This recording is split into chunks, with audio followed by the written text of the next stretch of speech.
Hello అండి, నమస్తే.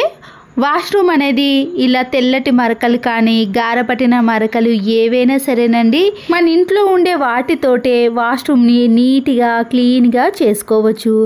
పదే పదే రుద్దాల్సిన పని కూడా లేదండి. ఎన్ని వాష్రూమ్లు ఉన్నా సరే తక్కువ టైంలో ఎటువంటి కెమికల్స్ని హార్పిక్ని వాడకుండా ఈజీగా క్లీన్ చేసుకునే టిప్ని ఈ వీడియోలో షేర్ చేస్తున్నానండి. వాష్రూమ్ టైల్స్ కానీ ఫ్లోర్ కానీ ఎలా ఉన్నా సరేనండి, గారపట్టిన మరకలు తెల్లటి మరకలు ఏవైనా సరే మనం కష్టపడకుండానే సింపుల్గా క్లీన్ చేసుకునే ప్రాసెస్ని ఈ వీడియోలో షేర్ చేస్తున్నాను. ఇక ఆలస్యం చేయకుండా వీడియోలోకి వెళ్ళిపోదాం. బకెట్లోకి మీరు మామూలు వాటర్ని కాకుండా హాట్ వాటర్ని తీసుకోవాలి.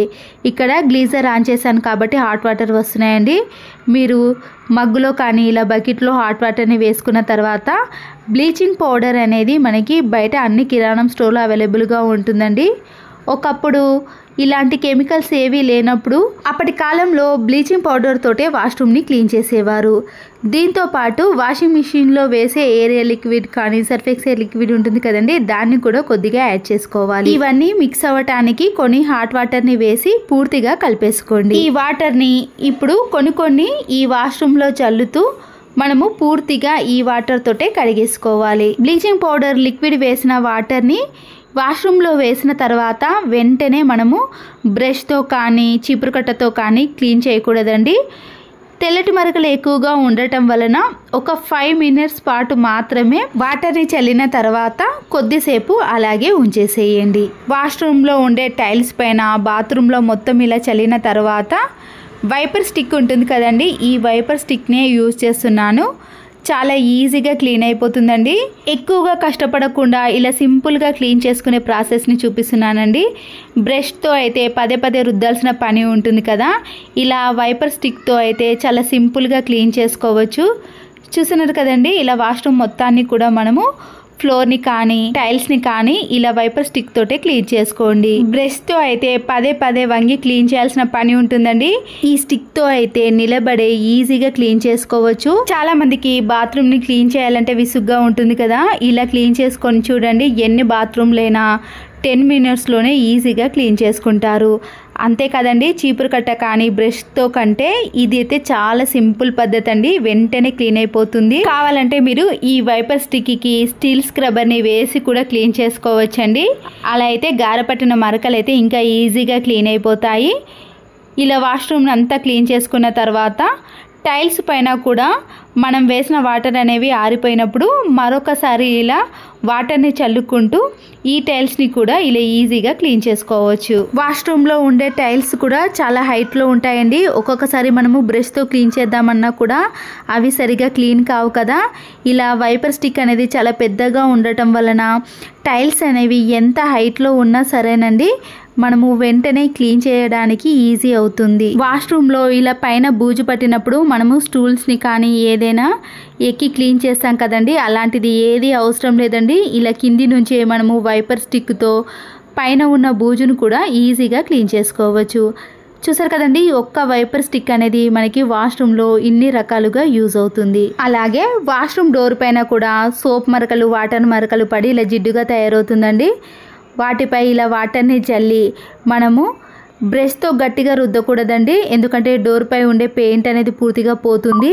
ఇలా మామూలుగా స్మూత్గా ఉండే స్క్రబ్బర్ని కానీ లేదా స్పాంజ్ స్క్రబ్బర్ ఉంటుంది కదండి, దాంతో అయినా ఇలా వాష్రూమ్ డోర్ని క్లీన్ చేసుకోవాలి. వాష్రూమ్ టైల్స్ని మనము వైపర్ స్టిక్తో క్లీన్ చేసుకున్నాం కదండి, ఈ వాష్రూమ్ని మాత్రం రోజు యూజ్ చేసే బ్రష్ ఉంటుంది కదండి, దాంతో క్లీన్ చేసుకుంటే చాలా నీట్గా కనబడుతుంది.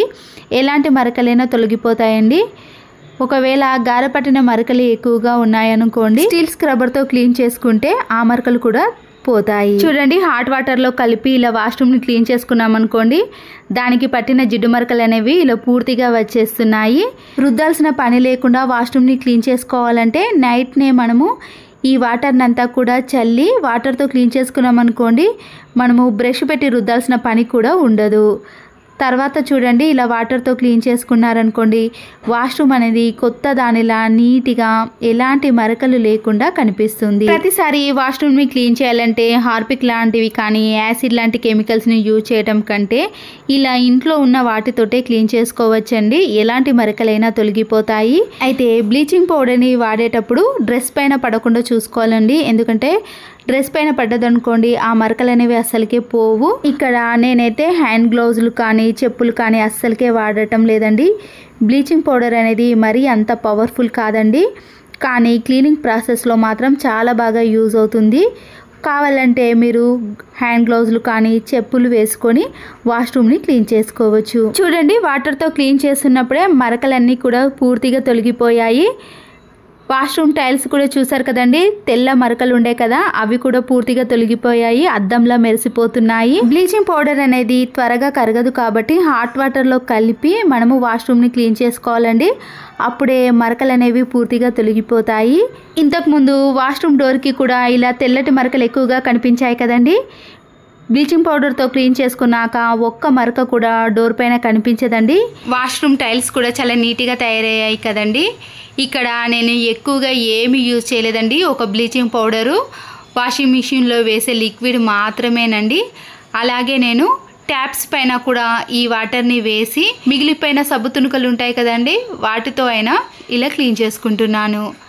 స్క్రబ్బర్తో కానీ చేత్తో కానీ ఈ ట్యాప్స్ని ఇలా క్లీన్ చేసుకోవచ్చండి. ఎలా క్లీన్ చేసుకున్నా కూడా చాలా నీట్గా తయారవుతాయి. తర్వాత వాటర్తో క్లీన్ చేసుకొని చూడండి, కొత్త దానిలా మెరిసిపోతున్నాయి కదా. ఎలాంటి ట్యాప్స్ అయినా సరేనండి, కొద్దిగా ముందుగానే బ్లీచింగ్ పౌడర్ని చల్లిన తర్వాత స్క్రబ్బర్తో కానీ లేదా మిగిలిపోయిన సబ్బు తునుకలు ఉంటాయి కదా, దాంతో అయినా క్లీన్ చేసుకుంటే చాలా నీట్గా కనబడుతుంది. చూడండి బాత్రూమ్ కూడా ఎంత కొత్త దానిలా కనిపిస్తుంది, అద్దంలో మెరిసిపోతుంది కదండి. ఇంతకు ముందుకి ఇప్పటికీ తేడా చూసారు కదండి.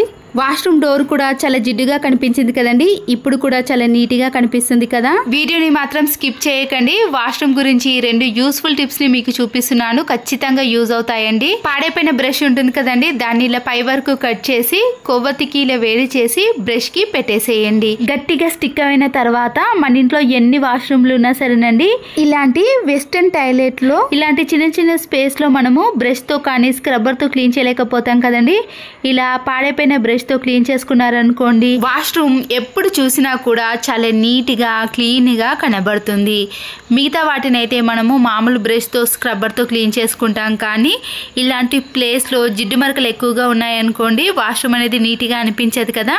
ఇలాంటి ప్లేస్లో కూడా ఈ బ్రష్ సహాయంతో క్లీన్ చేసుకోవచ్చు. కంఫర్ట్ కానీ వాషింగ్ మిషన్ లిక్విడ్ అయిపోయిన ప్యాకెట్స్ ఉంటాయి కదండి, అవి వేస్ట్ అని పడేసాం, కానీ వీటిని కూడా యూజ్ చేసుకోవచ్చు. ఈ లిక్విడ్ ప్యాకెట్ యొక్క పై భాగం వరకు ఇలా పూర్తిగా కట్ చేసుకున్నాక దీన్ని ఇలా కొద్దిగా మలుచుకొని 2 సైడ్స్ కూడా చిన్న చిన్న హోల్స్ అనేవి చేసుకోవాలి.